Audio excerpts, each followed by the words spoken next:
All right. And we're live. Hello, hello, hello, YouTube land. This is BUB'S Comics coming at you with the No Faces Comic Chat. We thank you all for being here. And those of you who couldn't make it, we're sorry you couldn't make it. And you're sorry too for not making it. With us, as always, we have Roger, a.k.a. Metarog, a.k.a. Roger? In the chat, say greetings, everyone.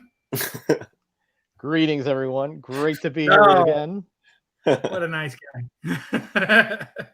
And joining us for the first time on this live stream, and potentially the first time on any live stream. It's his first time going live ever. I want you to give a nice, hearty, no faces welcome to Kenny, a.k.a. Kenny, a.k.a. ComicHead 84. Say hello to everyone there, ComicHead 84. Hello, everybody. I have arrived. I finally made it in YouTube royalty. I am sitting among the No Faces chat. Yes, we're glad to have you.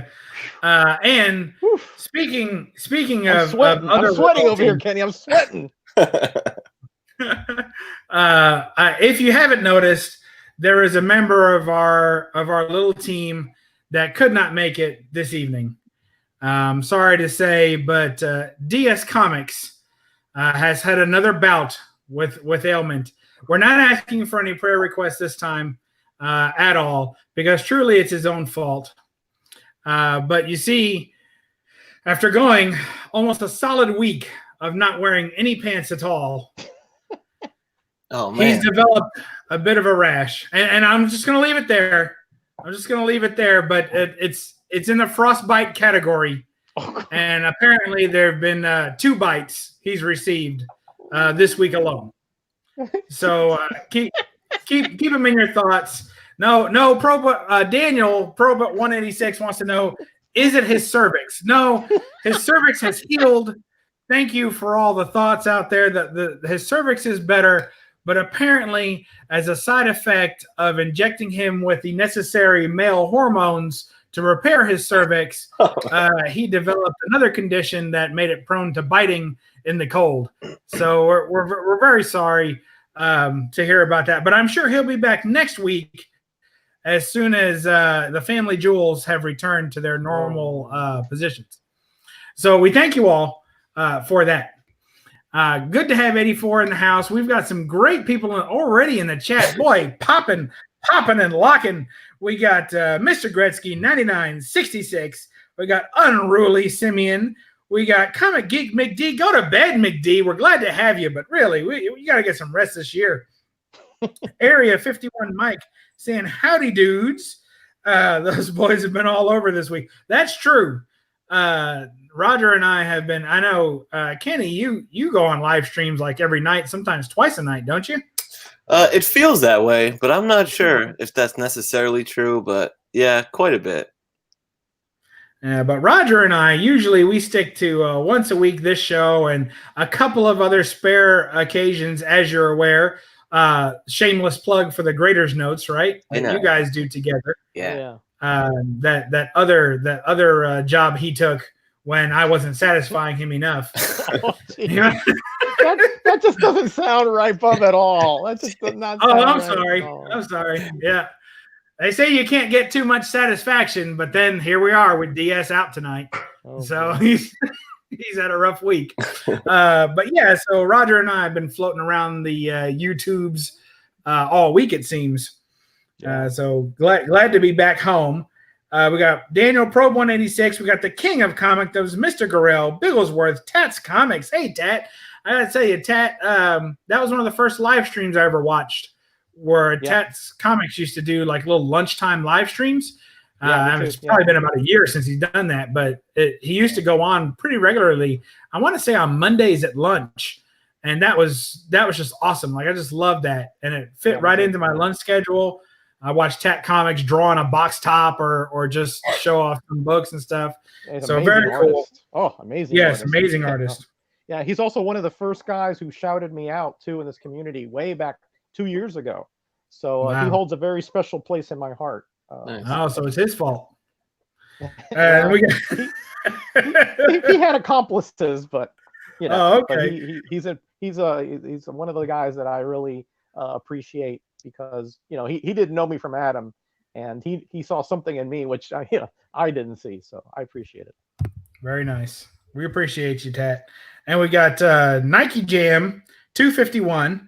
Assume I'm saying that right. We got ComicHead 84. Boy, that guy's all over the YouTubes. I see him all the time, and now he's there. We got Robert Austin Rash. He says, And a Barbarian Kung Fu, Two Gun Pedro. Bang, bang, you're dead. We got 90 Miles from Comics.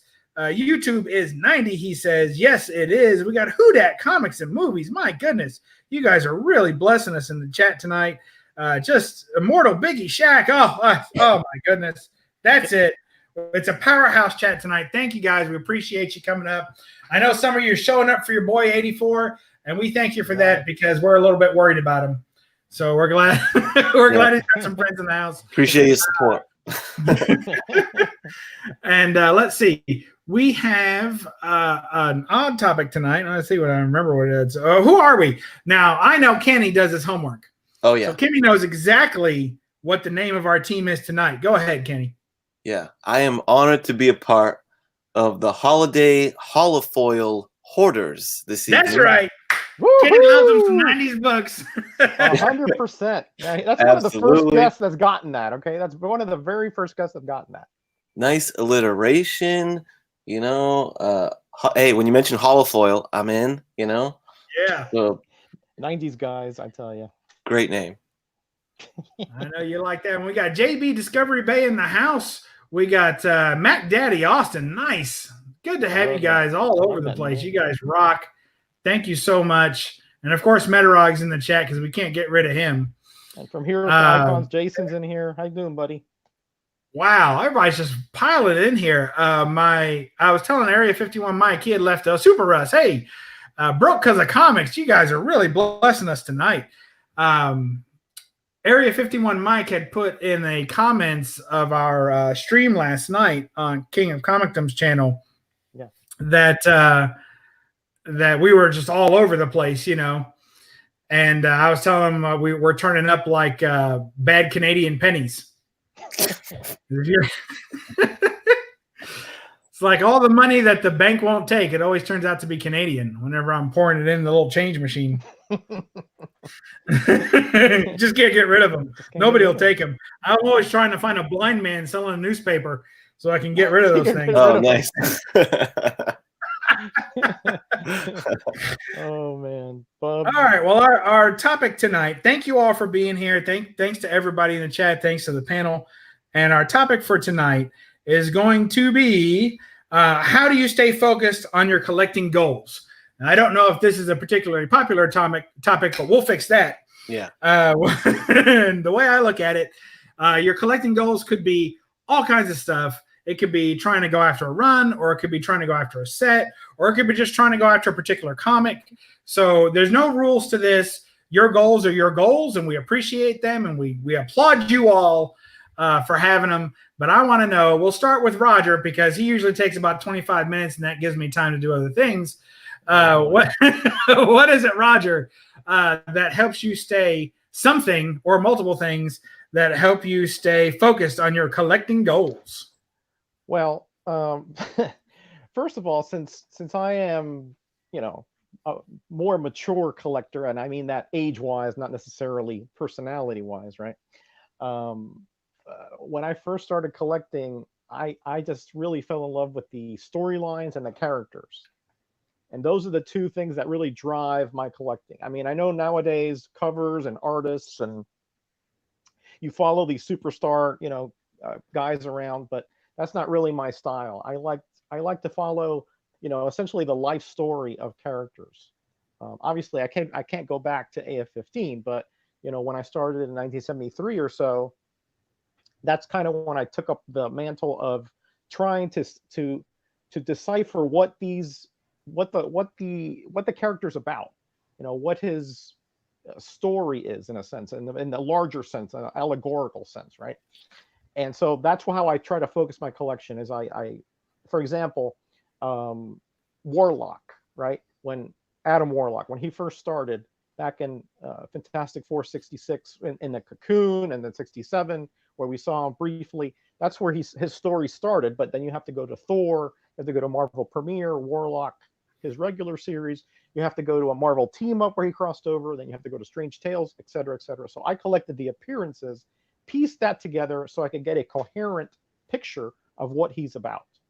So the way I focus is I look at the chunk of storyline involved with that character, and I collect that. And of course, when he defeated Thanos, and I think Marvel 2-in-1 Annual 2, I think that was the second part of the Avengers Annual 7. That's when that's when his story ended.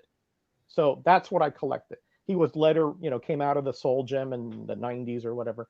But that's what I collect. So I try to focus on those chunks of character, biography, shall we say. So that's one way that I sort of focus, because that way there's a finite amount of comics, or there's a hard ending, you know what I mean, of what I'm going to be collecting. It's not in perpetuity, because whether it be artificial or whether it be logical, I put an end to it. And then go ahead.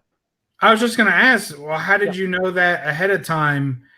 Like, I guess, did you research how that biography, like the key books for that biography, or you just already know it kind of thing because you remember them? Or how did you go about narrowing that down specifically to each book that you needed for that? Good question. I sort of went backwards. I saw where his story kind of ended. And then I said, wow, that's interesting. That's something that I really want to find more about. I want to know about the specifics about what got him to this point in time. So I first was introduced in Adam Warlock probably with this Jim Starlin run in Strange Tales. I believe that's what I might have had a few of his older. He had like a first, I think, 8 issues of his older series from the earlier Bronze Age. But I think I either got him there or that Hulk story where he was crucified. I think it's 176, 177, I want to say. My memory's a little foggy on that one, but somewhere in there probably is where I found out. And I just really liked the character. I really liked the fact that he had these ideals that were much loftier than most heroes at the time. And so and then I remember that story where he supposedly killed Thanos. So I guess he was not dead technically. And then I went back, and I did get the rest of his story. So I did go sort of backwards, maybe somewhere in the middle, but mostly backwards from when I know that the interest was at the end. I figured the interest would be at the beginning as well. So that's one way. That's one way I can sort of limit my sphere of collecting. There's others, but I won't keep going. I've already been verbose enough there.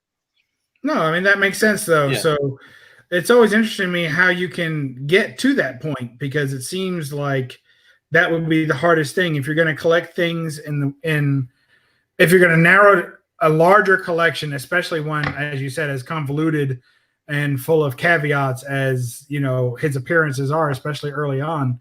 Oh, yeah. How do you get down to that point where you can say, this is what I want to collect, and then work towards the goal of completing those? So that's important. And that works for a lot of characters, not just him. Yeah. And Metarog, I got a question for you. So you kind of went through that approach with Warlock. I know he's a favorite character of yours, right? Yeah.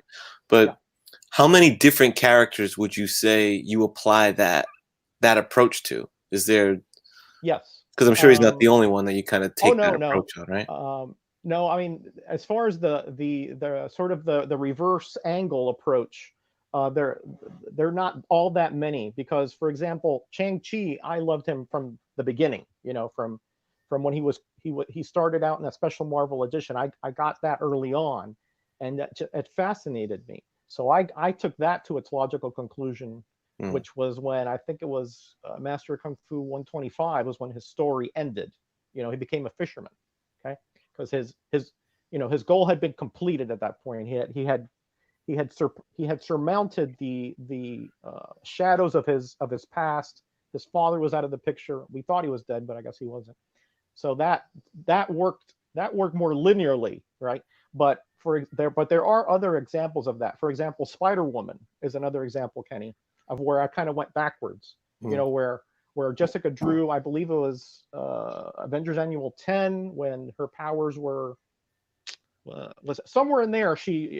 I know that Miss Marvel also, but somewhere in there she became a detective or something, and this wasn't Spider-Woman anymore. You know, so I kind of went back all the way to Marvel Spotlight 32, I think, and saw what, because I didn't get that initially when it came out, and I went backwards, and then I went to a convention and I saw all 50 of her run, because I didn't get that also when I initially, and I just became fascinated with the character, how she thought she was, you know, essentially an inhuman monster, but eventually she figured out that, you know, there's a lot more to being inhuman than just not being, you know, not born of a normal human. So again, that her story was very interesting in the way that she kind of figured out that throughout the years that she was really worthy of who she was. Cool. That makes sense to me. I like collecting character sets, and I also hate when the characters change. Like, Me too. I'm with you on that one, Bob. 100%. Yeah. So a lot of times when a character changes, that's when I'll either drop the series or I'll just skip that run. Like I say that, and there's lots of caveats to things like that. You know, our good buddy Deadpool 2323, right? Mm-hmm. He declared that he had every issue of X-Men. He had all the X-Men runs, right? Yeah. But he skipped the reprint runs. Yep. And you know, before 94, was it 63 to 94 or something like that? Yeah, as an X-Men collector, I plan pretty much to skip those too, I think. Right. So there's a point, and even though they have distinctive covers, don't they? They do. Yeah. Okay. Some do. Some are like recolored, but yeah, some of them are new covers. Yes. Well, I mean, Roger, you collect color strike variants when the ink gets worn out. I mean, that's. Well, are we talking about me now, Bub? Or are we talking about the X-Men? I'm just saying. Reprint run. I'm just saying that you don't have to make it all about me, Bub. I'm just saying, just like Kenny just said, you know, I hear that a lot. A lot of X-Men collectors, when they get to the point of the reprints, they just skip it. You know, they do. That's very common. Yes. And I proclaim that I have every volumized issue of Wolverine, but there's a spot somewhere in volume 3 or so where Wolverine disappears and Dakin takes over the title, and he's basically Wolverine for the rest of that run. Yeah. And I don't have those. I skip those. And I don't consider that a hole in my collection at all. I just skip it. I have no place for that crap. Did X-23 take over the Wolverine title too at some point? Who? X-23. She never actually takes over the Wolverine title. So she has all new Wolverine. She takes the name, but the actual Wolverine volumized, like, there's no Wolverine volume 6 with her in it. Right, it was all new Wolverine. I see. Got it. Yeah, she has her own title, which I'll forgive. You know? So, but when it comes to that, I mean, I think it's kind of common for people to say, I want this, but I'm cutting this part out. Because when the characters change, it really changes everything. And like you had a perfect ending, right? For your Shang-Chi run, you have a perfect ending. You don't want there to be anything else. Correct. It's like when they make a second movie or a sequel, after the first one was perfect, you're like, I don't need another one. Yeah, exactly. Yeah. I agree totally. Yeah. I'm with you. Yeah. What about you, Kenny? How do you stay focused on some goals? What's some goals of yours that you've managed to focus in on? Well, you know, I'm not sure I do stay very focused because I think one thing about my like I know Roger's been consistently collecting for, you know, probably long. Would you say at this point longer than you haven't? Is that right, Roger? Longer than you've been alive, buddy. Okay. Well, now, Roger, you're telling different stories now. Roger's telling different stories because just a few weeks ago, right here on the No Faces chat, he said that he started collecting once he tugged on Moses's cape. He tugged on his robe, and Moses parted the Red Sea so that Roger could find a comic that he was pretty sure had been stuck in a Ziploc bag and sent to the bottom. Wow. So now we know. That was a parable, Bub. That was a parable. Oh, Yeah. oh, all right. How about you, My Bub? mistake. Any long chunks away from the collecting hobby, or have you another like decades under your belt kind of guy of Who, collecting? me? Yeah, Bub. Oh, yeah, I have. No, I mean, basically, I collected when I was a kid, and then I got back into collecting a few years ago, and that's it. I didn't collect anything. Thank goodness, is what I think, because when I think of my life at those times, I wouldn't have had anything real good. I would have got rid of most of it, and I wouldn't have known what to look for. So I'm glad that I started back, as a mature man collecting comics, if you can even put that in the same sentence. Quote unquote. Yeah. Is that oxymoronic?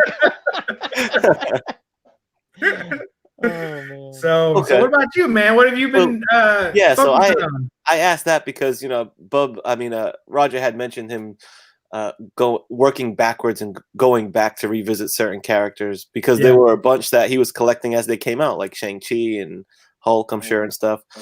But for myself, since really like a year and a half ago is when I got into the collecting side, because prior to that, I was just like a graphic novel trade reader, and I was just more focused on wanting to keep up with all the major storylines and story arcs.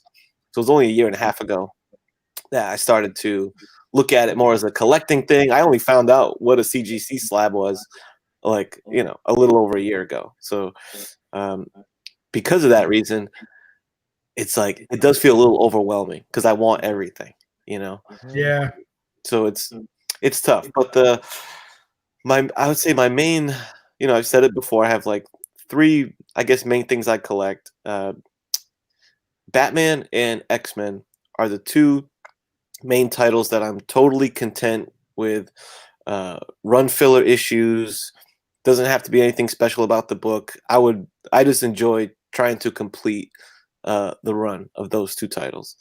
There aren't that many other titles I can say that about that I'm just trying to complete the run on, because it would just be so much of a task for me to try to do that. So I'm trying to set on Batman, and Detective, and X-Men being the 2 titles that I'm, obviously I like the key stuff as well, but also Run Fill, Silver Surfer, and Galactus. That's some runs. I mean, they don't have Silver Surfer doesn't have too many extensive different runs and stuff to collect. A couple of them. The newer stuff I'm not as eager to find, so it's more keys and stuff with Silver Surfer and the original run. But aside from that, is me chasing around other things that catch my eye, Right. And I would say one thing that kind of helps me on the, say, financial side to stay on track. So specifically, how do I stay on track on things? Is when I know that I've strayed for a few months or a while, just picking stuff up because it's so much fun to hunt for comics. I love it. Yeah. So, doing like these auctions and sales and stuff on here have kind of been a nice way for me to course correct when I have to. Like this giant size X-Men, it was kind of tough for me to just have the discipline to, all right, no hunting on the weekends, and I'm just going to save up for this book. It was tough for me to do that, but it was easier for me to say, okay, let me accumulate all the cool stuff that I've hunted and had the fun of owning and, all the excitement of finding it and stuff. And I'm going to kind of put them up for sale and turn that money all at once into bigger keys like that, So that's kind of been like a strategy for me of when I've strayed for a while, sometimes I'll just put it up for sale and put it all towards one of these big books. That works. Yeah. So when you put all those books up for sale, do you feel sometimes that you're giving away stuff that you already attained, like a goal that you hit once before and now you're getting rid of it? I suppose sometimes, but for the most part, like real goal books don't leave the collection. Like, for example, I have to make a you know, a 2020 hit list, I guess. But I made a list. And I made a little video about it and stuff, like the beginning of this year or the end of 2018. And I went back and looked at it the other day, and I did a pretty good job. Even like the big whale of a book that was on there, which was the FF48. And at the time, I didn't even think that was realistic. I got that one. And pretty much all those books I got and I kept. I did sell one of them, an old detective comic book that I sold. So, yeah, books that are like main goal hunting books generally stay. So yeah, I don't feel like I'm not parting with key, you know, really benchmark stuff from the collection, you know. Right.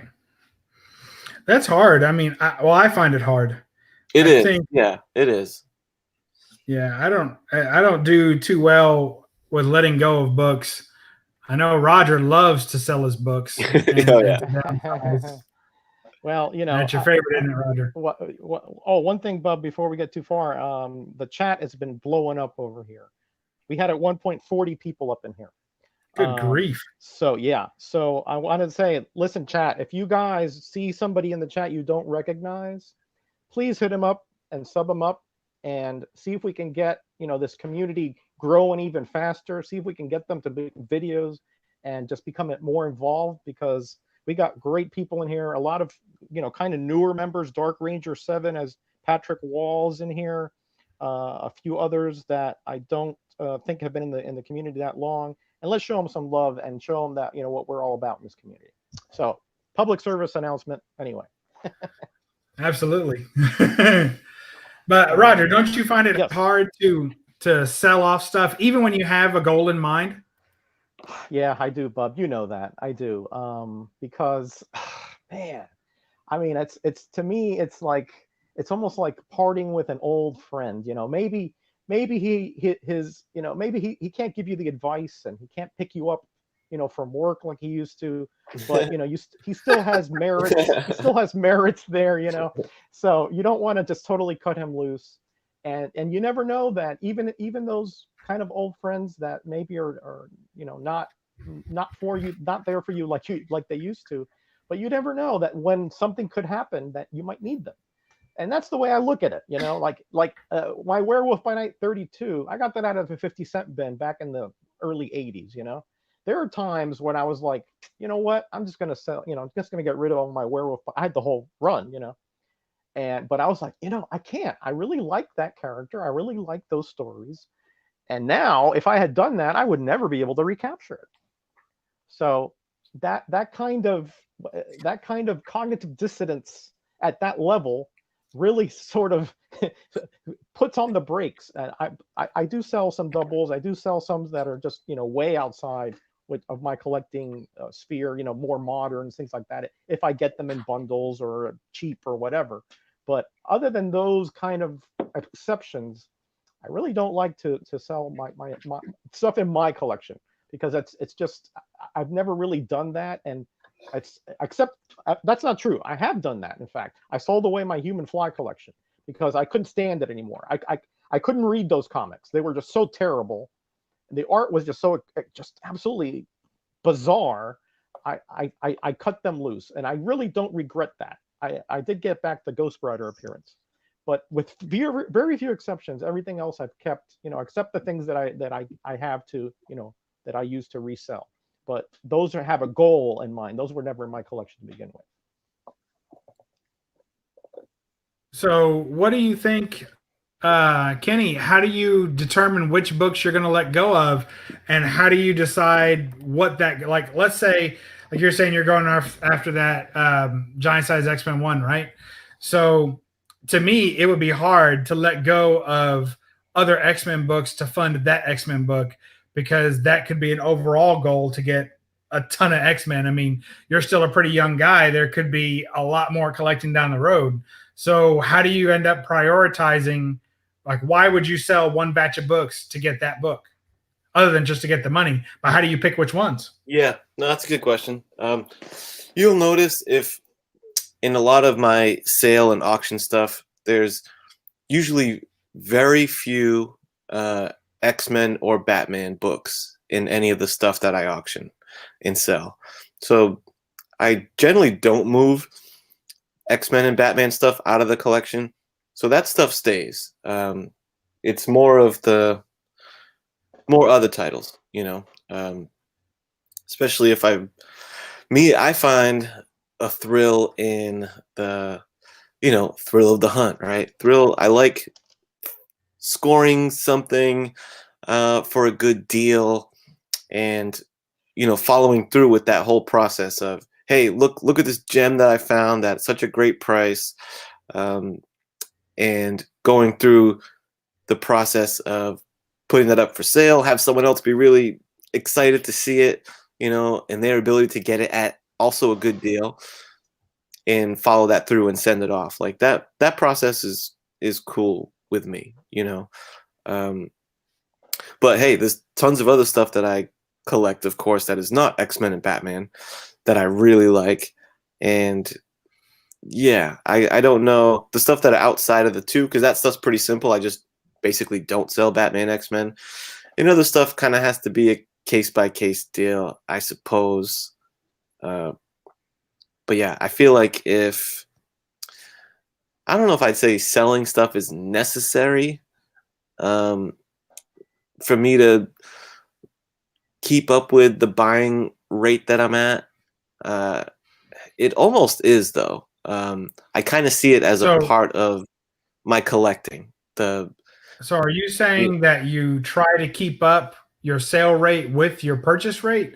And is that a comic for comic value, or is that a total like dollar spent a week kind of value? No, it's nothing as formalized as that, where it's, I'm technically trying to balance a book totals in my collection or dollar amount spent or anything. But it is good after, a couple months or a few months of, because I'm at a point where just about every weekend I really enjoy hitting up a different flea market or this or that, and kind of going to town, picking up books, and then, let's not even get eBay in the equation and all that stuff. So it's good for me after a few months of that to say, okay, let's see if we can re-energize the till a little bit. And it gets me started on the right foot for almost like the next quarter of hunting and buying. And Kenny, you have kind of a different.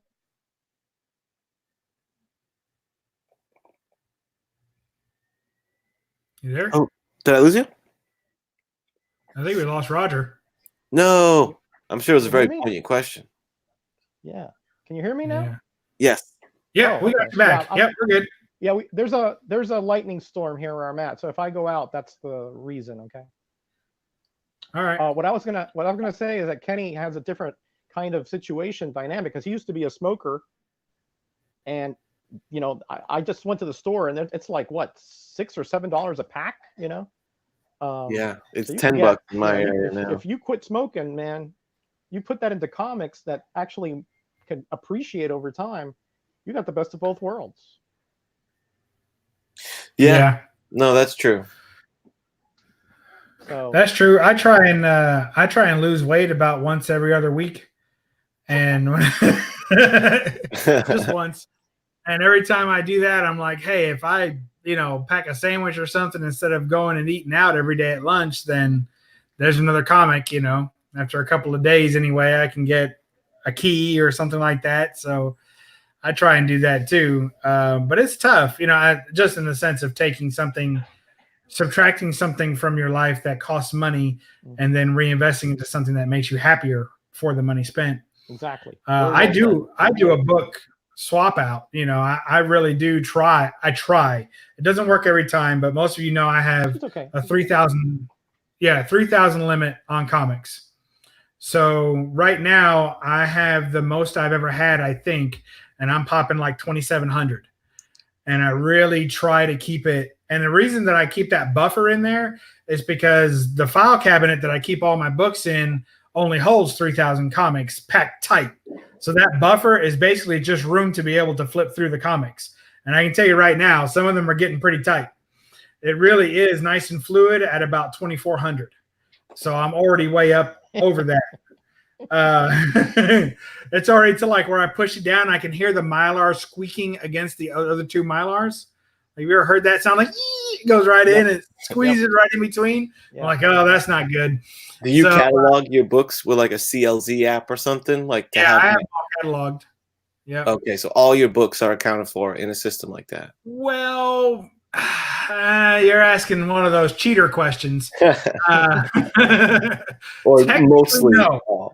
Technically, no. And that's only because when I say 3,000 comics, that's what fits in the cabinet. But I have tons of slabs that obviously don't go in the cabinet. Oh, right. But they still count in my collection in the app. But things like magazines that don't have a CLZ component, prints, treasuries are in the app, but they don't fit in the cabinet. So a lot of things that don't really fit in the cabinet, I kind of cheat on and say, well, if it's something that doesn't fit in the cabinet, I'll buy it. And even though technically it counts towards the 3,000, I know I still have room in the cabinet because they won't go in there. So like one of my reactions to having the cabinet get kind of full was I need to place a CGC order. So I sent 8 books to CGC last week just so I could have 8 more books worth of room in the cabinet because I know that when they come back, they won't fit in there. So it's kind of cheating. Boy, that's major hedging there, man. I mean, that's you're really splitting hairs there to the nth degree there. Oh well, it's a CGC, so I can get those books. Well, when they come back, then what? Then you got to get something. You got to move something else. Well, they're in a cabinet. They don't fit in the file cabinet. They're too big. Yeah, no, so, I'm with you. I know. I'm with you 100%. I'm just saying. I mean, I really respect that though because 3,000 is a manageable amount. You know, it is a manageable amount. 3,000. When you have 9,000, 3 times that, it's becoming a bit onerous. I had to get all these short boxes when I moved here to Mississippi. It was a real hassle. So I understand completely. Do you have an idea of how many books you're at, Roger? Yeah, I do because when I moved everything over to short boxes, I did the additional step since I was doing it anyway of counting through them. So at that point, I was at 9,342. Wow. That's including though. Now that's not all comic books now. That's including like my Amazing Heroes, which were essentially like preview magazines and Comic Book Marketplace. And those number about 200 or something. But just comics, it's about 9,000. Wow, that's not bad. Actually, I thought it was quite a bit more. No, I counted, and I actually verified it through. In other words, since I have runs, it's a lot easier. So I know I have whole 135 through 377. So you just you take out the Kenny Abacus there, and you can figure out that's I love that thing. 250 issues or whatever. So I did verify it, and that's it. Now it has grown some since then, so maybe by 100 or so. So like 9,100. Yeah. Well, Roger, while you're in the talking mood, which happens so rarely, and I want to thank you for coming out of your shell tonight to bestow us with your knowledge. Why don't you shout out some of the new members of the chat? We've had quite a few people. Yeah, man. My chat seems to have halted, but let me see if I can get it started again. Yeah, it freezes up sometimes. Yeah. Okay, here we go. Okay, good. Yeah, I Bake the Snake is in here. My buddy from down in the Keys. Don't go against him on any competition because he will beat you bad. Silver Age Dave, which Bub, we had that really cool Christmas live stream last night. That was fantastic. Oh, wasn't that a lot of fun? One of the highlights of the year for me. Oh man, everybody's got to see Dave's Christmas variants in quotes. Heavy quotes. And Bub's some Christmas dress and snow covers. He was really coming down with the nitpicky kind of things. Hi Elia Comic Bro. Raúl, ¿cómo se encuentra mi hermano? He's in the chat. And of course, your buddy and mine, ComicHead, Biggie Shack, is in here. What do you guys say? Representing NWO, right? Whatever. Yes. Yeah. Yeah. Oh yeah. I'm trying to learn. Okay, I'm trying to trying to get into the lingo. I'm not very good at the colloquialisms, but That I'm was trying. epic. You know, We're gonna Pope's sound in like here. Yeah, I'm trying. I'm learning from you guys. I'm trying to absorb these things from the younger generation. Here's a gentleman I don't think I've seen before, Robert Austin. Welcome. Great to have you here. These are the kind of people we want subbed up, guys. Let's get them. Let's get the ball sub rolling. everybody. Yeah.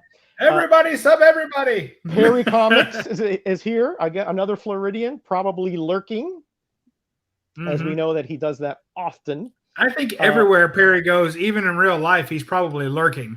Yeah, I got a feeling he's got his head's on a swivel, just panning back and forth here.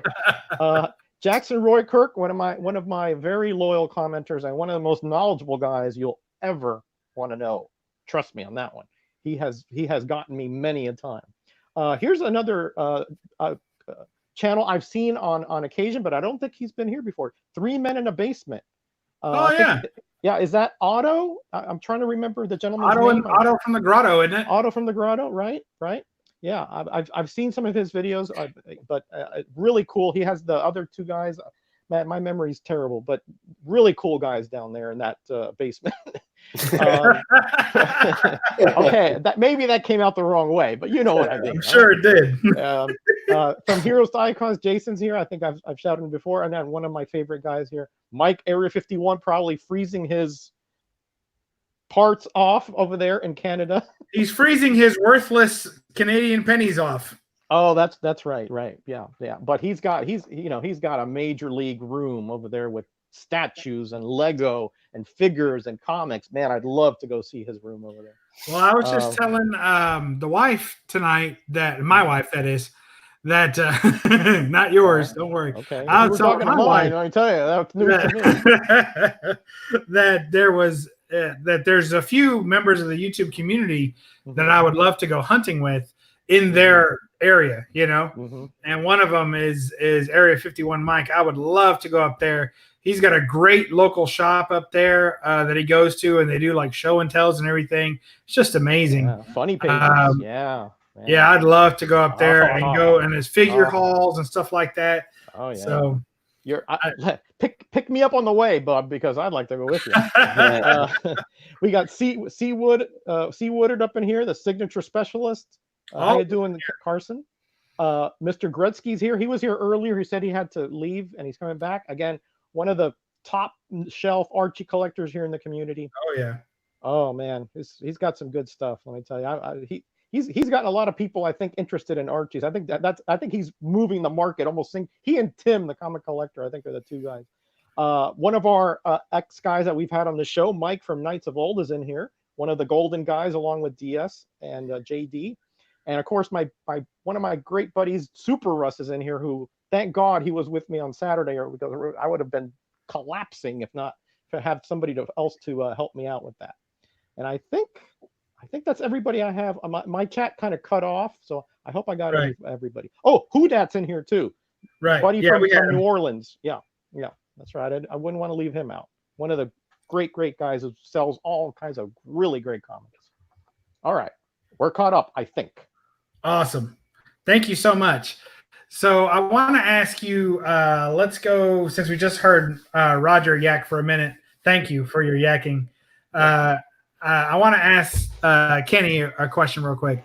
I want to know that of all the grail hunting, if you will, right, that you've done, when you prioritize your grails, like say you're going to make your 2020 want list, right? Yeah. Do you do it by category?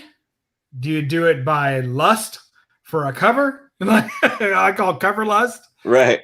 Or do you just say, oh, these are books that I think, like, I remember making my 2018 want list, and I just picked a bunch of books that I really thought I would be able to get. Like $40 books that I had that whole list done by like January 3rd, So when you're making your want list together and you're setting those goals and you pick the books you're going to focus on for the next year, how do you categorize those? Man, well, I guess I'm really about to embark on that again soon, and I almost don't even know where to start, to be honest with you. Oh no. Because it's been a while since I made a real, like, adult, let me sit down and make a list of what I should buy versus the state of lust that I'm usually in of like, ooh, look at that book. Ooh, I want that one. So I don't know. We're gonna see how this goes of me making an updated want list.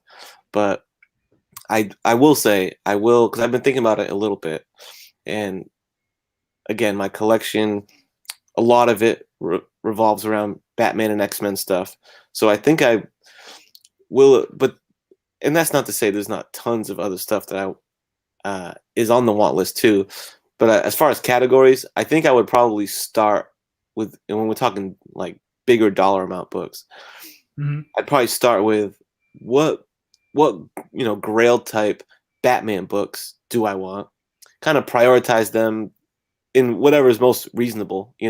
That's the thing with trying to collect Batman is like, there's so much of it that I totally get that, because I feel the same way about Superman. I won't have. Yeah. I'm like, if I'm a Superman or a Wonder Woman or a Batman collector, how do I, like, you can't stop, because somewhere out there's an Action 1, there's a Tech 31, a Tech 28, Tech 27. There's all these huge books out there that are probably way out of whatever I'm going to be able to call my complete collection. Right. So Batman scares me, Superman scares me, Wonder Woman, Golden Age Wonder Woman is ridiculously high.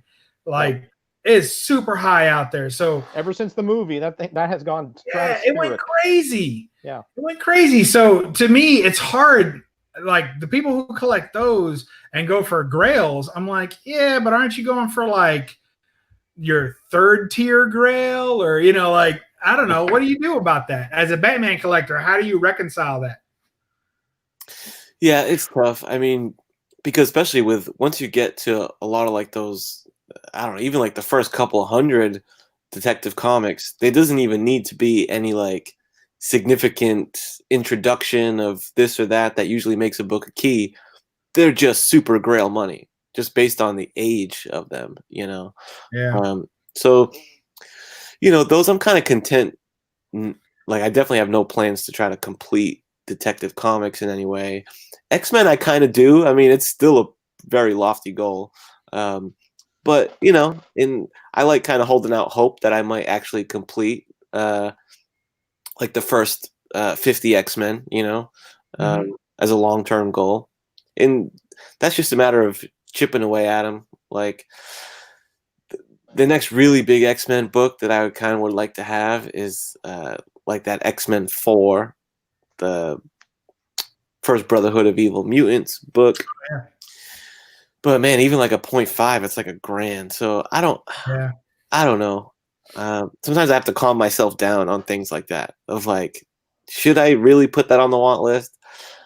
So as you can see, it's like I'm toiling over this stuff, bub. I don't know, man, what I should really set my sights on. But for Batman, to answer your question on that, it's probably going to be a lot of like the Neil Adams era stuff that I like to pick up, because I don't have a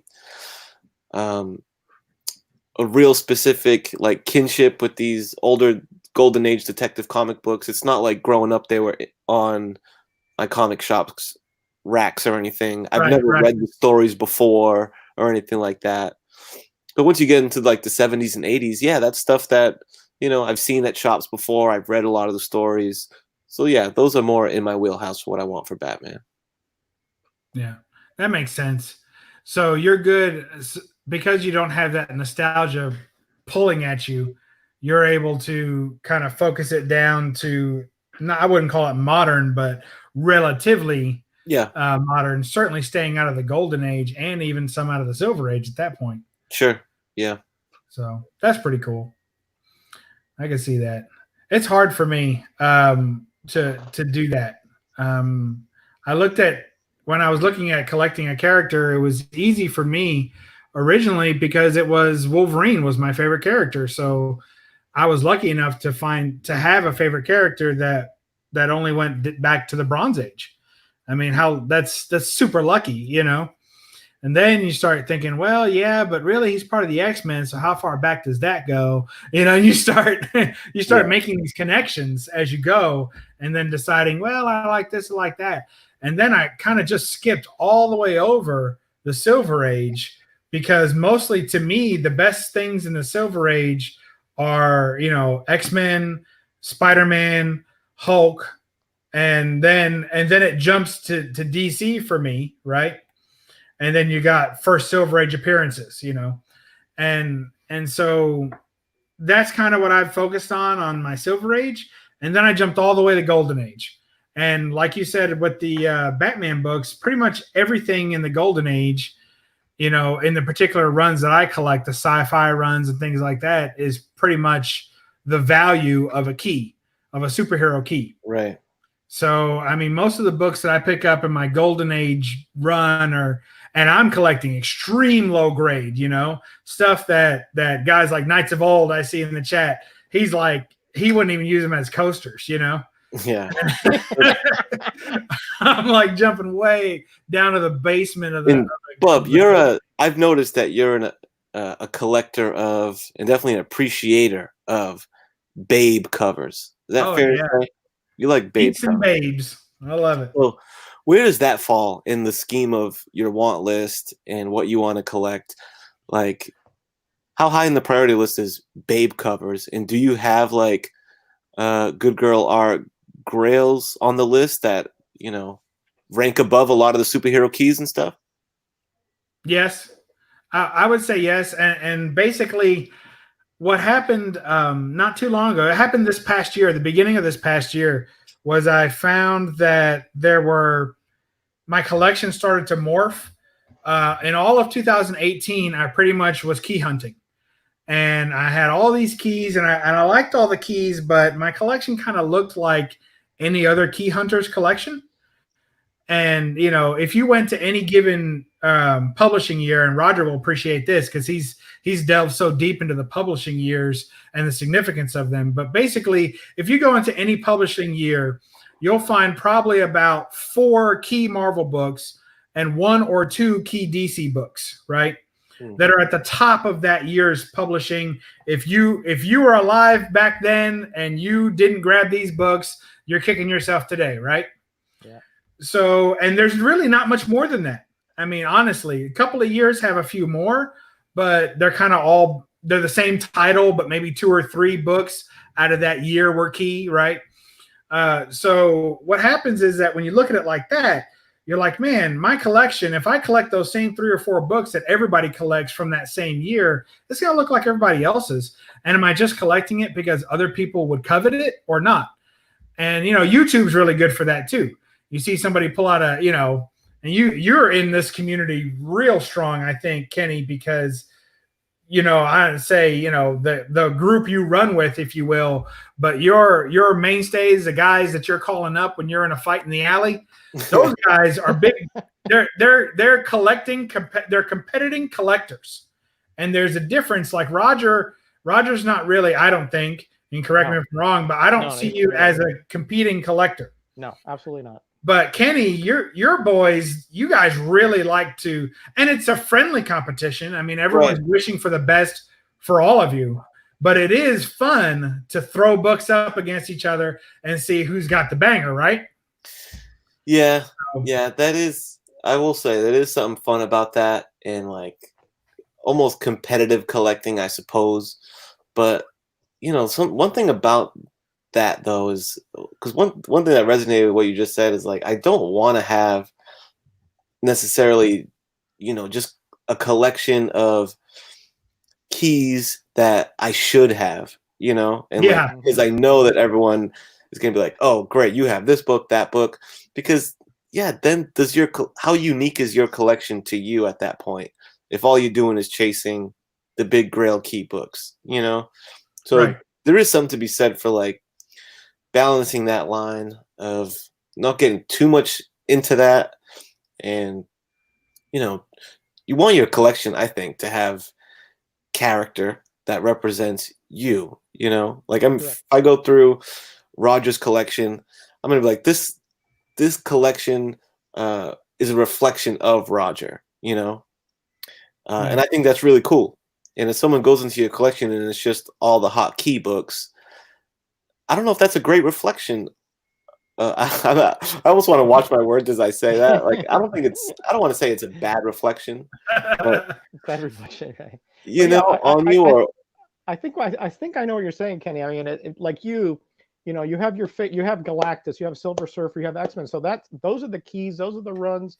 That's the focus of your collection. Obviously, if something comes along the pike that's a good deal, you're not gonna say no to that.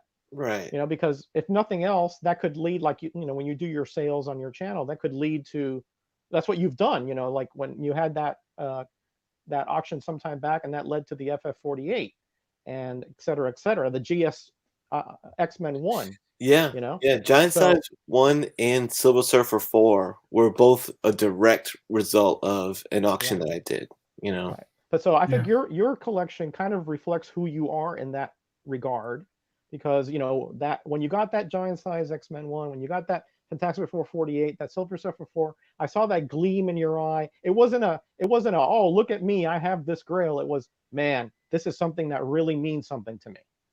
And there lies the difference, that it's not to gloat, it's to appreciate the character and the history and the all the other things, the dynamics that go beyond that go into not just a key, but into the character and the seminal books that means. Because if you didn't get that Fantastic Four 48 when you did, now it's worth probably double, because all the speculation. That's true. And so, I think I do a decent job of not falling too much into that trap, but I think it is worth saying, and people should at least have that thought in their head when they're shopping for books of, you know, are you keeping up with the Joneses, or is this really part of your collection goal? I think we should all kind of ask ourselves that every now and then. You know? I think it becomes very distinct too when you're talking about characters versus other things.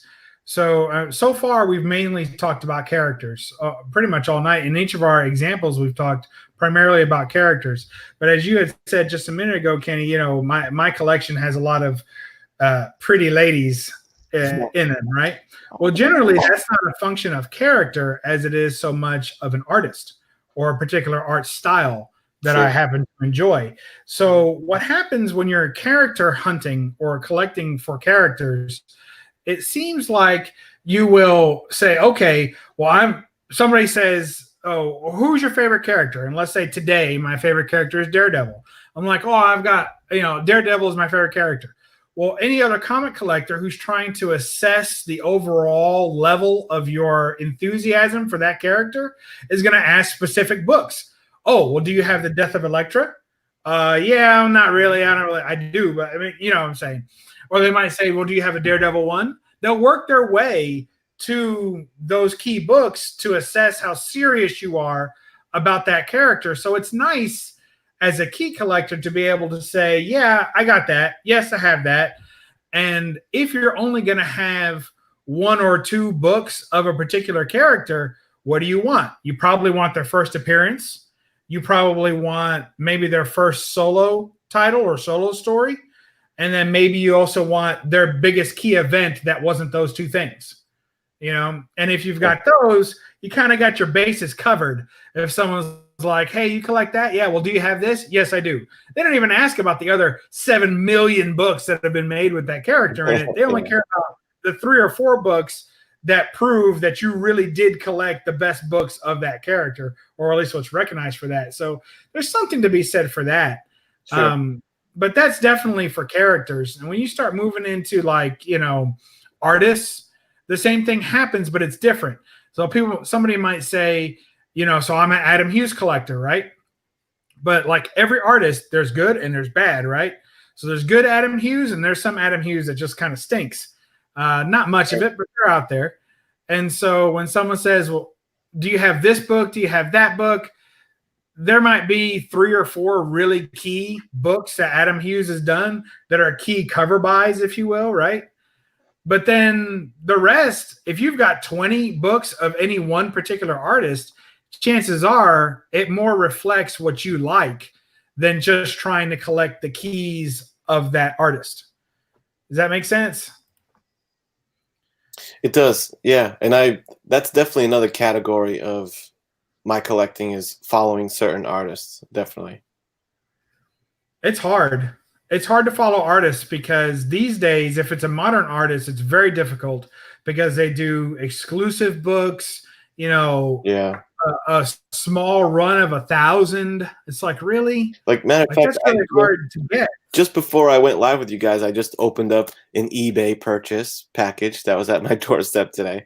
But it is an example of what you're talking about. Of Mark Brooks is one of my favorite I modern love Mark Brooks. artists, and stuff like this, Did you make them big? especially when it I was gonna, falls Yeah, into I already clicked it. It takes a minute. Oh, okay. I'm sorry. the reflection, right? Don't apologize for the glare. Yeah. That's right, Roger. Especially when it falls under an artist you're following and a character you're following, like Batman. So this was a sweet spot for me. 99 cents for these 4 books.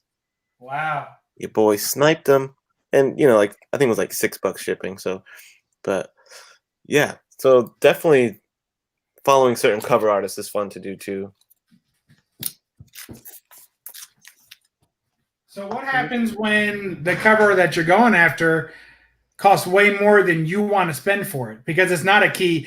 Like, that's sometimes cover buys are frustrating for me because I want to spend the money because I love the cover. But if there's nothing inside the book that matters at all, the story doesn't matter. It's just a throwaway filler issue, nothing key about it story-wise. Sometimes it's hard to come off the price that they ask for some of these, especially exclusive variants. Like, how do you manage that? Oh, I know. Like, there's one book that is like, it's always needling me, man, because it's I guess you could say it's one of Mark Brooks's grail, and it's an X-Men cover of Psylocke, and it was like some variant, especially the Virgin variant. Kind of garners like decent money, but it wasn't a particularly good run. Like, X-Men, modern day X-Men had some dark days, brother, for a while. With the run, you could really just skip a lot of it. So yeah, it's just a cover purchase in that. And I see it come by and I get close every now and then, but to your point of the theme of this, of like, how do you focus and kind of show a little discipline to what your want list is? I usually, every time that book comes up and it's kind of like considering it in my crosshairs, I usually defer to, I should spend that money towards something else, so they end up on the radar. But if they're not at the right price, man, I really don't like shelling out big money for just like a rare variant or something. And some of them are so pretty, it's hard not to. Oh, I know. And I remember someone made the good point of like, if you're a hot cover collector, would you be happy does it have to be attached to a comic book? Like, would you be happy with a art print if that's all you're going for is the cover art? Well, isn't that essentially what a lot of the modern variants are? They just change. They put a hot artist with a great piece of art on because you're buying the cover, right? Yeah. For those rarer variants, right? You're buying the cover. The story or the comic is inconsequential at that point, right? Mostly. Okay, so because that seems to me like what Kenny was getting at. Yeah, you can get a print, if that's the case. If you're just gonna display it, which I love them, don't get me wrong, but if you're paying an exorbitant amount for a comic, maybe there's a better way to accomplish that eye candy rather than having to dish out this exorbitant amount for a manufactured collectible. That's just a thought I'm putting out there. Yeah, that's a fair point, I think.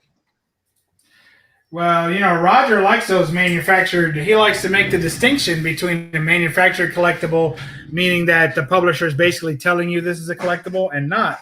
But I mean, if the print run supports it and there's a low print run or a relatively low print run, then that kind of matters. And also there's run collectors that are out there that are modern run collectors. I mean, there's plenty of people. For instance, if you say that there's a variant cover on an ASM book, well, there's people that are collecting ASM every day or every week, whatever. When it comes out, they're picking up ASM. There's no way that they're not going to. So in that way, that book does have value. It may be a throwaway issue to me because I'm not collecting that run, But there are still people that are modern run collectors. And if they're collecting that run, now they have a choice, or really the burden of a choice, between which cover to pick up, because you don't want to buy them all. You can't afford to buy them all. And they're giving you 14 choices.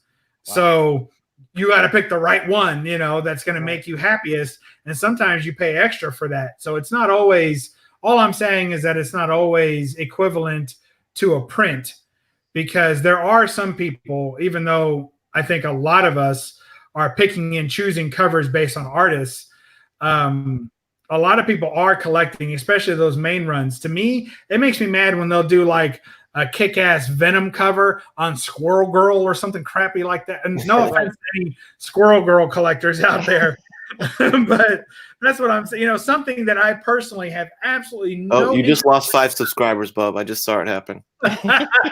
All the Squirrel Girlers just went boop, boop, boop, boop. I'm shocked they were here to begin with.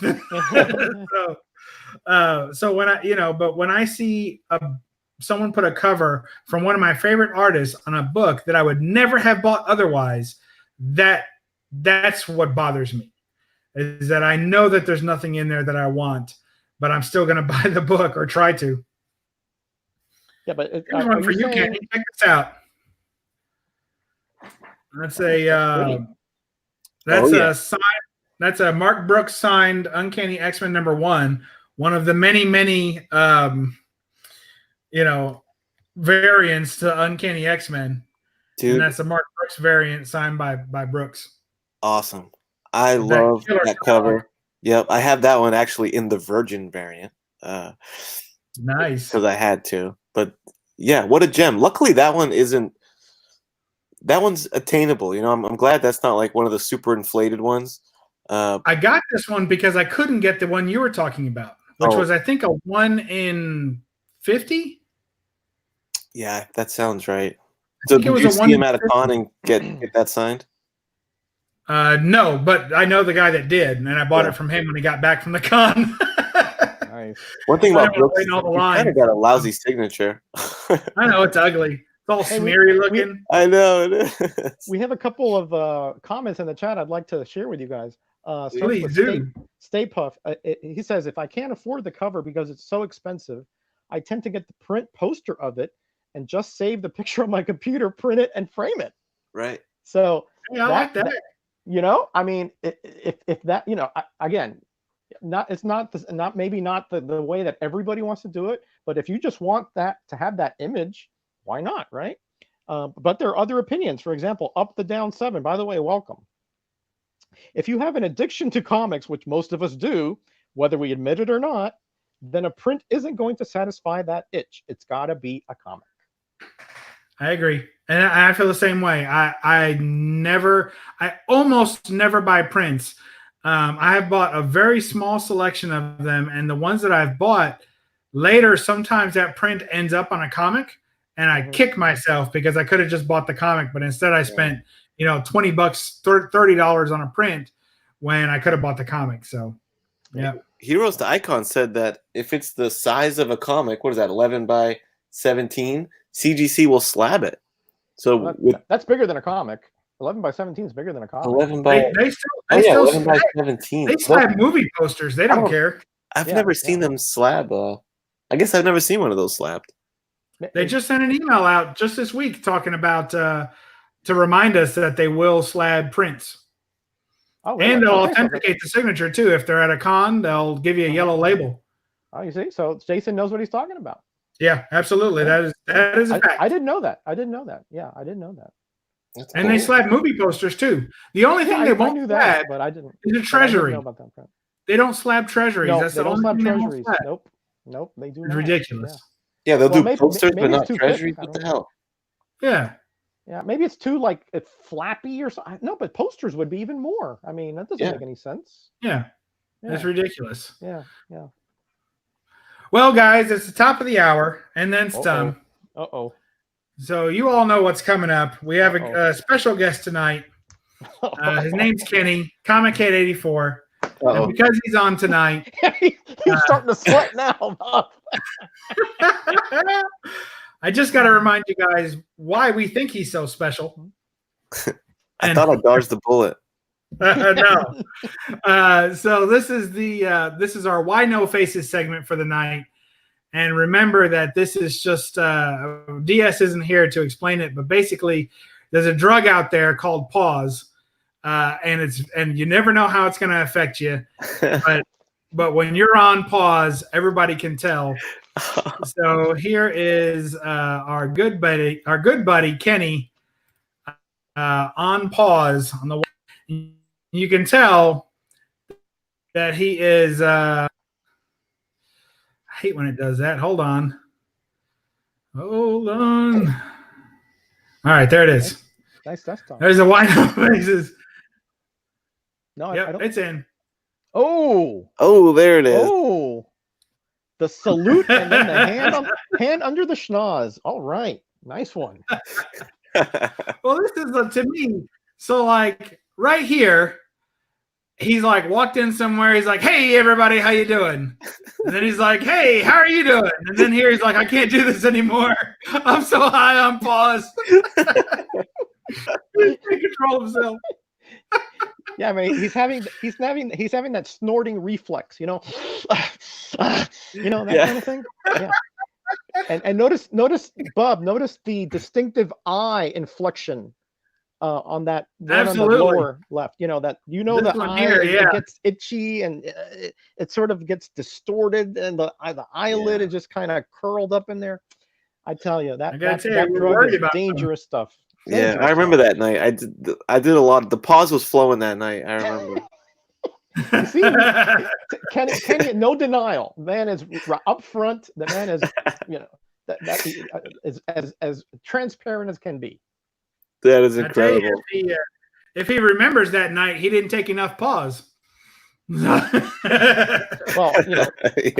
Kenny is a special guy. He has if you've seen Brader's notes, he's got a keen analytical eye, so he can recover much quicker than most. So his mental fortitude is just way beyond most of us here. So. Is this the keen eye, Roger, you're talking about? It's the only one I see open. Yeah, that's the keen eye. Yeah. All right, it's the keen eye. It's the right eye. Yeah. Hialeah Comic Bro says Popeye 84. Yeah. Like that. Yeah, he's got that anchor tattoo right by the Galactus. I'm sure it's in there somewhere. Oh, you know it. Unruly Simeon says pause is a hell of a drug. Yeah. Well, we're glad to have you on here, Kenny, in spite of how we've treated you. So thanks for joining us. But yes, there's Kenny high on pause. In any case, thank you. He's strong to the finish. Unruly Simeon. He's strong to the finish. He's strong to the finish because he eats his spinach. Yeah, remember that? He eats his spinach. I love it. Oh man. So we're talking about focusing on our collection, how we get that. We've talked about different characters. We've talked about we just recently started talking about artist focuses.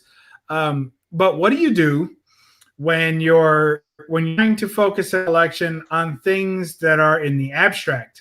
And Roger, this is somewhat aimed at you. But for instance, what happens when you're a signature collector? What happens when you're a procurer of rarities when it comes to promotional comics and things of that nature and price variants? My point is things that only come around once in a while. Do you break your overall standing goal and hunt that down and take it? Or, in other words, when something that is rare and that comes up very infrequently, what do you do? How does that affect your ongoing goals? How do you stay focused, or do you break focus? Go ahead, Roger, tell us. Well, that's man, that you put me on the spot in this one, because in a sense, yes, but I have limits to, how far I would go, obviously, to attain that goal. Yes. Promotional comics, let's just take that realm right now. Let's take that genre. That's one that I only buy when it's way, way under market, right? When it's way cheap, because although I like them and I focus to them, you're right, I don't have an end game with them. Okay. So even though I appreciate them because of, again, I like those that have different marketing behind them. They have different realms of distribution behind them, and those are promotional giveaways and included comics, etc., that are included in other products. Those are kind of have a special place in my heart, but they don't have an end game. First of all, they come out all the time, and if you want to go down that rabbit hole, you have to get all those restaurant ones, from like Shoney's and the big boy restaurants, and which are honestly they're hard to digest. You know what I mean? They're just the same little puzzles and things. So yeah, those kind of are an exception to what I said when things that have a finite sort of lifespan.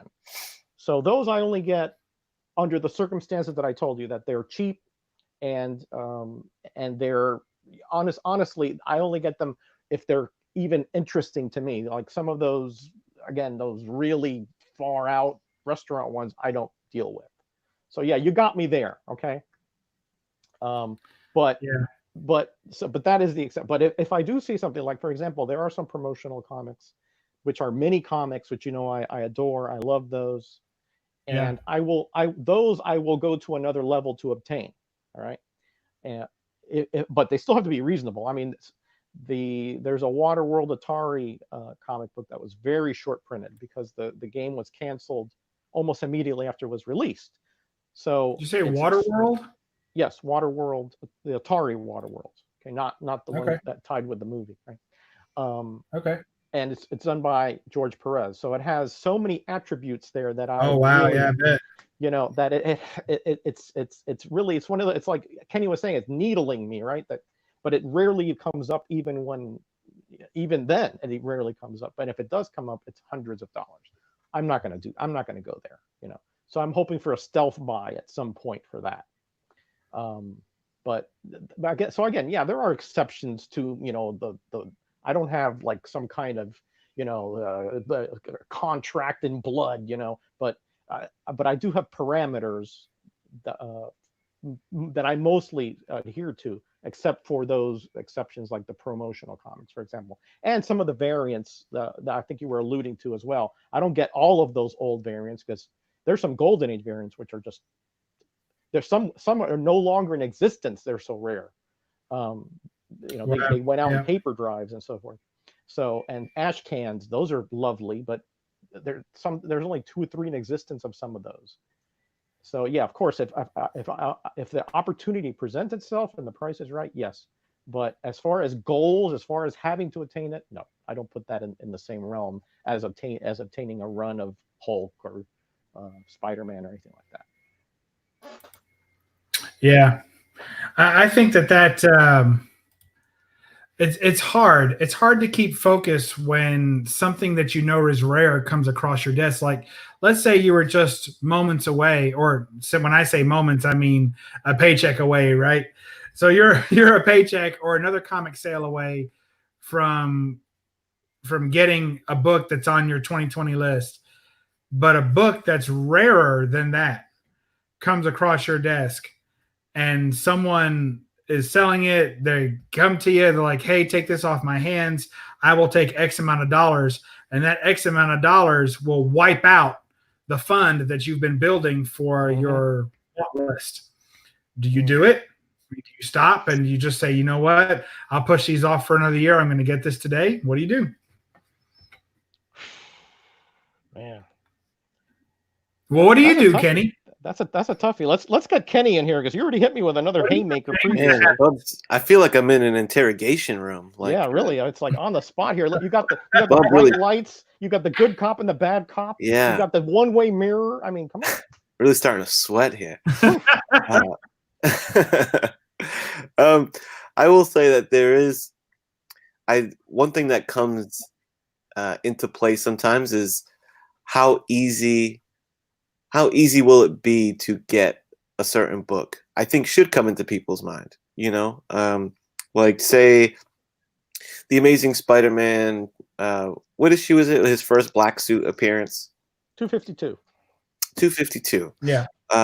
So that book, was on my mind the other day because I have it, a nice condition one, and I was considering using it as trade bait, for something that I wanted. And a friend of mine said, he's like, and I'm asking him advice on if I should do it, and he said, yeah, you probably should, because you'll be able to find that Spider-Man book again easier than you will find the book that you're looking to trade for.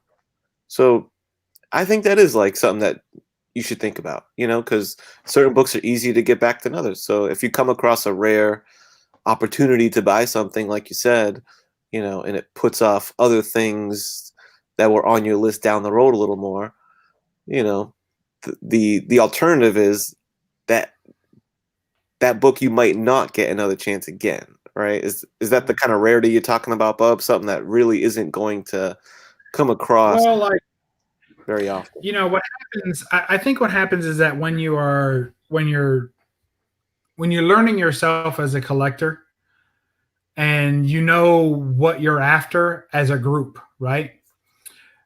So let's say if you're an X-Men collector, or better yet, a Fantastic Four collector, what's the hot book right now that nobody can get their hands on? And that's the first Doctor Doom. What is that, number 4, Roger? I think it's 5. 4 is First Submariner, I think. Okay. So let's say it's number 5, could right? be vice versa. But yeah, I think 5 is Doom. I think 5 is Doom. Well, the chat will correct. Yeah. So somebody you got will Fantastic correct Four if we're number wrong. 5, right? Yeah. So this book pops up, and that this book doesn't pop up often for under, say, $2,000, and that book doesn't pop up for under $2,000 anymore, right? And you've been building all this money to go, say, to a convention. Say you've built up, $1,500, $1,600 to take to MegaCon. You're ready to go. Your tickets are booked. You're on the way. You're going, right? And you've got this purse of anywhere from $1,500 to $2,000, and then this book pops up on eBay. Buy it now, $2,000. You just barely have enough, or maybe you're going to have to shuffle a couple of things around even to come up with it. Do you do it? You know that you're not going to find this book at MegaCon for $2,000. It's going to be $4,000 or $5,000. So what do you do? Do you give up what you had going? Do you stop? Do you say, I'll never find anything this good over there? I can tell you, if DS Comics was in here, he would do it, because he did do it. He did. Yeah. Like 2 years ago, he was going to a convention, and he had a chance to buy a Black Cat 50. And at that time, that was the book that had his mind, and he wanted to go, and he was going to a convention. He was really excited. And a couple of weeks before, Black Cat 50 came up for sale, and he couldn't help himself. And he blew his whole budget that he had to go to the convention on that book. Now, fortunately, DS being the guy he is, he was able to recuperate some of it and still have some money to take to the con. But, in just a couple of weeks. But, I mean, that was a really hard decision for him. And forgive me if I get the details wrong. He's watching in the rewind. But but that's the idea, is that what do you do when you have a plan and you have a goal of what you're going to do, and then the right book at the right price hits at the wrong time? That's a hard choice to make. So, but it happens. Yeah, that's true. But I think in that example, when you brought like a con into it of money that's going towards a con, like for me, I would defer to having the con budget, because there's something, especially nowadays, now that this YouTube community has become like as tight as it is, and we're all connected the way we are, part of a con budget is going towards like experiential stuff too, That's true. So if I have more money to hang out with, my buds and do some hunting with them and stuff, I'm probably going to lean towards the experiential side versus, almost like a dirty back alley purchase of a book. I'm all alone in my room at night. I'm debating in bed. Some guy in a trench coat out in the alley behind Mega. Hey, you need one of these? You need one of these FFs here? That probably is DS Comics. That's what I was gonna say. Yeah, I pressed this one myself. You know. Yeah. Oh man, That was a good answer, Kenny. By the way, good answer, because that you really gave it some thought. And you know what? Now that I'm thinking about, initially I would have said, yeah, go for it. But now that you have convinced me that actually you shouldn't go for it, because you're right. There's much more to it than just the possession of the book. There's and I said this as much in one of my comments the other day, that the experiential part of collecting and sharing that just ramps it up to another level. It's if we're lonely collectors, there's just something missing. If you don't have other people to sort of guide you and help you and sort of learn how to manage things, even sometimes hold you down a little bit, like, hey, you shouldn't do that right now. That kind of advice is really priceless. So I agree, having others involved, like in a con or in a meetup, I'd rather do it that way than just buy it off. And because I'm kind of in that boat now. Underwear, apparently. Yeah. I'm in that boat now, kind of, Yeah, actually. I've done a couple auctions recently, and like, I got some money in the PayPal till right now that I probably could put towards like a bigger book, but C2E2 is coming down the pike, and I am going to be going to that in a couple months. Nice. So yeah, it's actually been something that's been on my mind lately, of like, should I pull the trigger on something? But I'm thinking about that, kind of con fun budget. And not that you can't have fun, without some kind of bankroll. I mean, hanging out with the buddies is, in and of itself, is fun. But and there's always the potential, right? I mean, there's always that, when you hunt, when you know that you have such a concentration of collectibles, like in a convention, yeah, and you're hunting, right? There's always that, in back of your mind, maybe I'll find something really awesome for maybe not something in a dollar bin, that's really worth 100. Like somebody, I think it was Deadpool 2323 found like a She-Hulk somewhere, and he flipped it for like 10 times what he bought it, and that got him to a bigger book. That kind of shuffling. Bought it that morning and flipped it by the afternoon. Right, exactly. That kind of shuffling and essentially arbitraging things. That's exciting to me. That's more exciting than just the possession of a book that maybe it's a good deal. It's that there's always that potential. There's always that perhaps that you find that one incredible grail at a great price, or you somehow find something else that leads to that grail. To me, that is the the quintessential kind of experience at a con, that you get best of both worlds. Yeah. Well, I think what we're talking about too is a sense of adventure that we have hunting for these books, as opposed to the sure thing. I mean, when you buy that online on eBay or wherever, I know we made it out to sound a little extra shady, but chances are it wasn't shady. You just bought the book, right?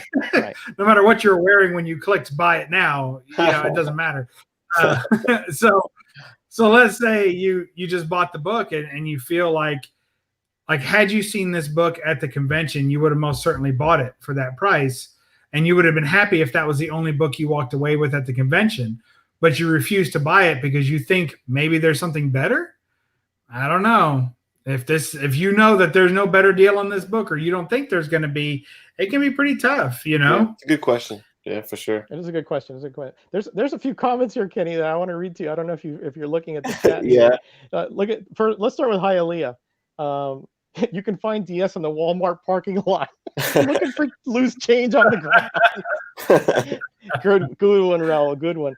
And then up the down 7. ComicHead walks into the park at 3 a.m. looking to score 10-cent Batman on the down low.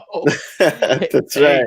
Hey, you got Golden Age Batman? Oh yeah, right. Oh, look over here. I got Bronze Age Migos on this side of the trench coat.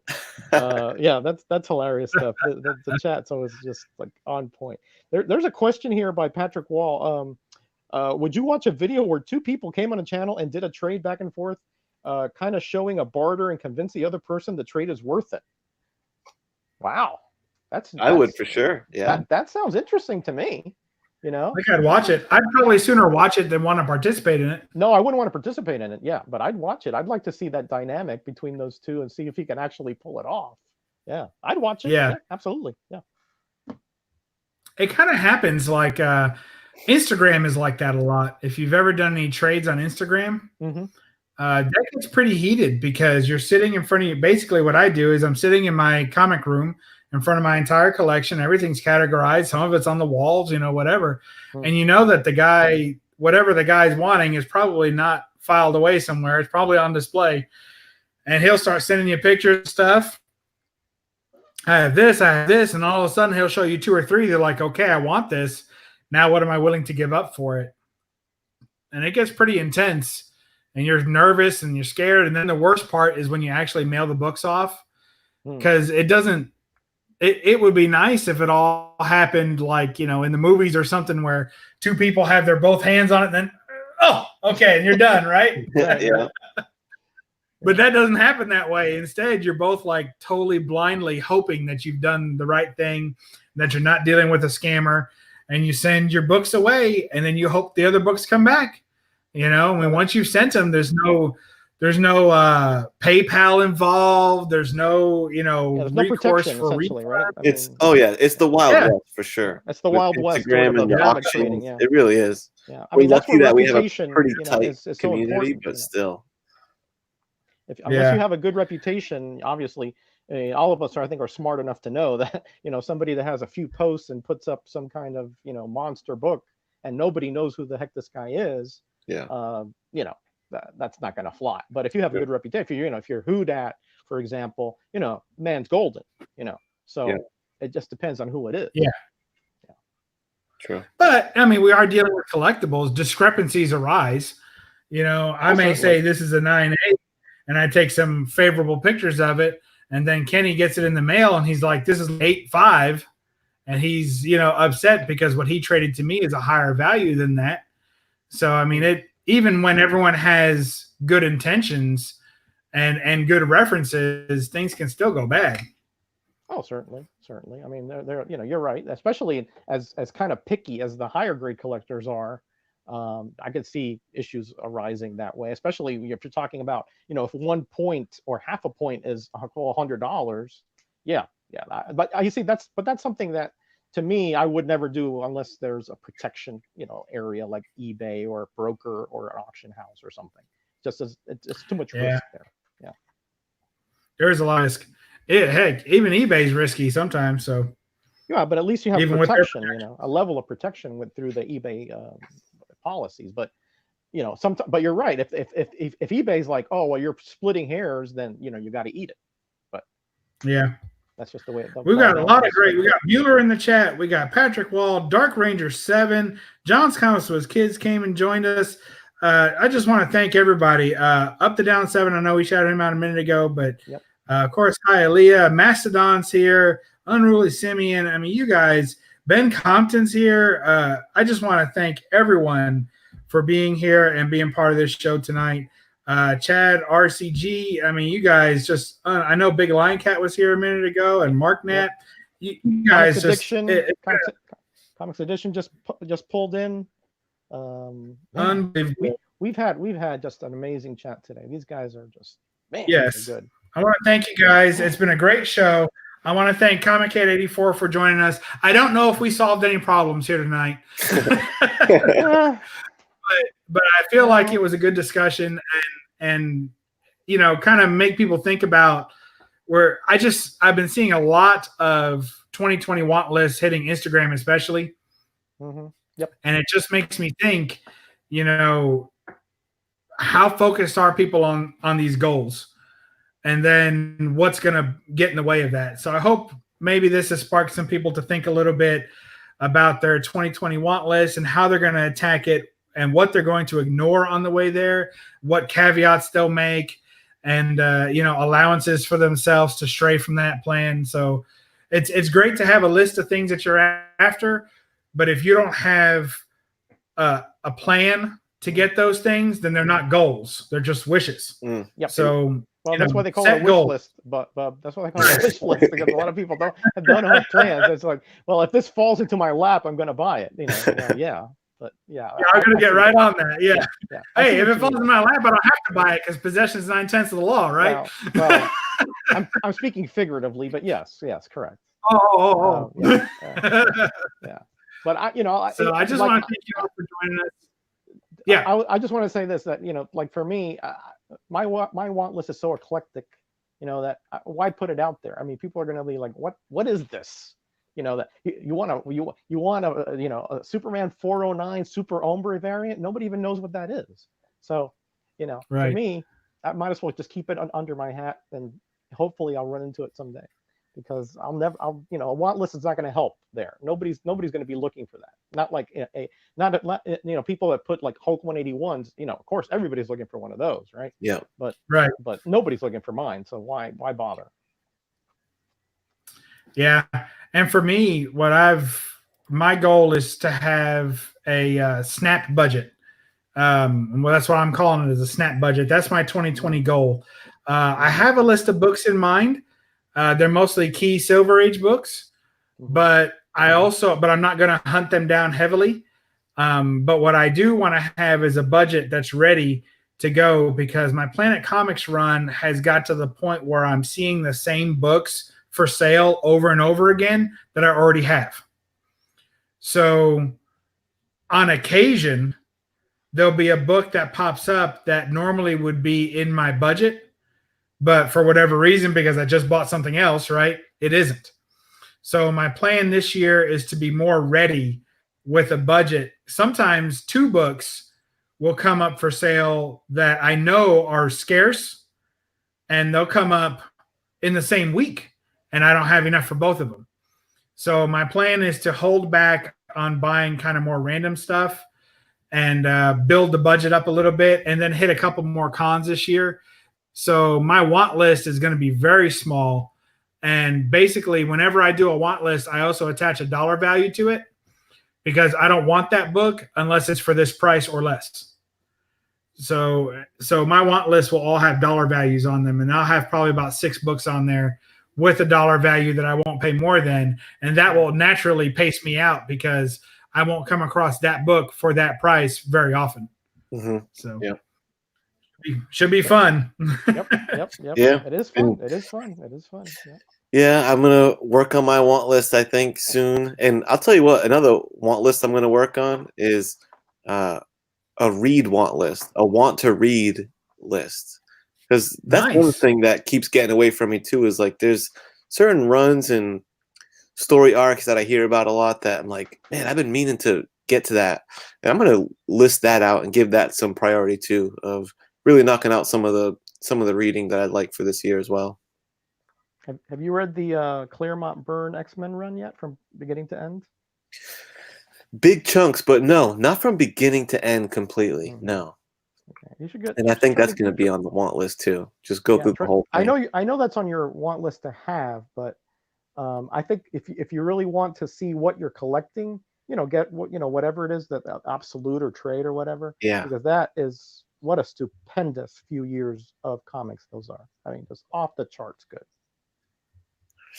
Yeah, good advice. That's a great recommendation. Well, Man Cave Comics just got here, so that means we're got to say goodnight. All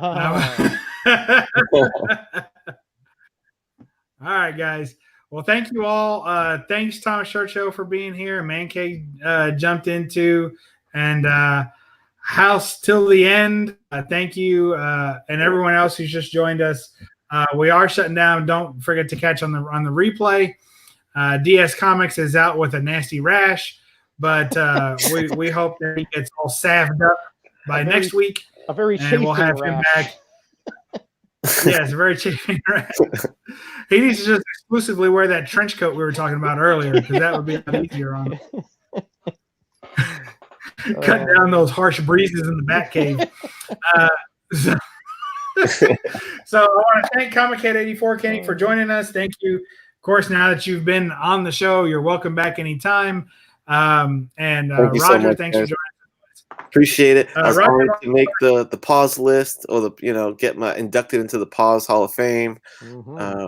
Roger and Bub, you guys are legends. Appreciate it very much. Had a great time.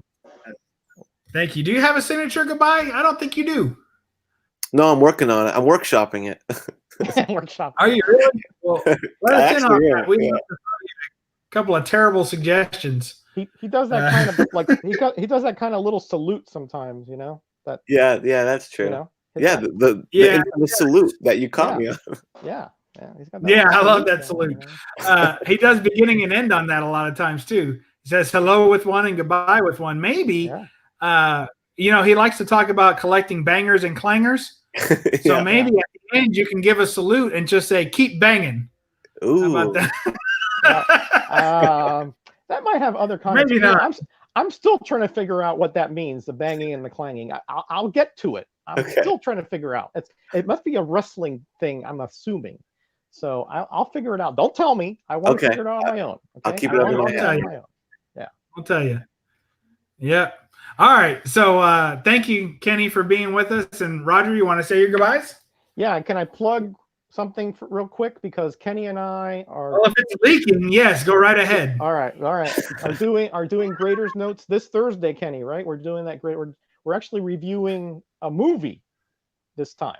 Yes. Right. So if you haven't, we're doing on Mr. Miracle's channel, right? But you know, if you haven't seen Graders Notes, give it a chance. Thursday, 8 o'clock. It's gonna, you know, if you see my roundup, I'll tell you about it this Thursday. It's gonna be on Mr. Miracle's channel. Fire and Ice, Kenny, is that what it's called? Yeah, it's called Fire and Ice, and the whole movie is free on YouTube. Right. So if you just Google Fire and Ice, I don't know what other keywords would be. Maybe animated movie. Yeah, I think that's it. Fire and Ice animation. Yeah, and if you watch it, you know, or even if you don't, you know, come over on Thursday. Watch Kenny in action there, just, you know, absolutely eviscerate the movie, and and you know, we have a lot of fun. You know, the chat is actually involved in the grading, so we would love to see you there on Mr. Miracle's channel. I'll leave a link on my roundup to Mr. Miracle, and let me tell you, it's a heck of a lot of fun. Kenny, I know you think the same thing I do. We have a major blast for almost 2 hours every 2 weeks. I always look forward to it, man. Cool. Okay, so my goodbyes. Great chat, everybody. I'll cut it short because Bub has given me the evil eye, you know, in the one-way mirror. So everybody, be blessed and be back. Thanks, Roger. Kenny, do you have anything you want to plug since Roger's been leaking all over the place? No, not really. Just all praise to you guys. Make sure check out Graders Notes, where me and Roger will hang again, and again, just very appreciative. I had such a blast tonight, man. Thank you. All right. Well, thanks for being on. Thanks, Roger, for being on. You guys are awesome. And I'll just remind everybody to see you next week. The No Faces Comic Chat. I think it's the day before Christmas Eve or something like that. So we'll have a show next week. DS is, I think he's put some ice in his fire, and he'll be back next week. And so good for that. Good for that. And I'll just remind you all to read a comic, and remember, don't apologize for the glare. And we'll catch you next week on BUB'S Comics. Bye-bye.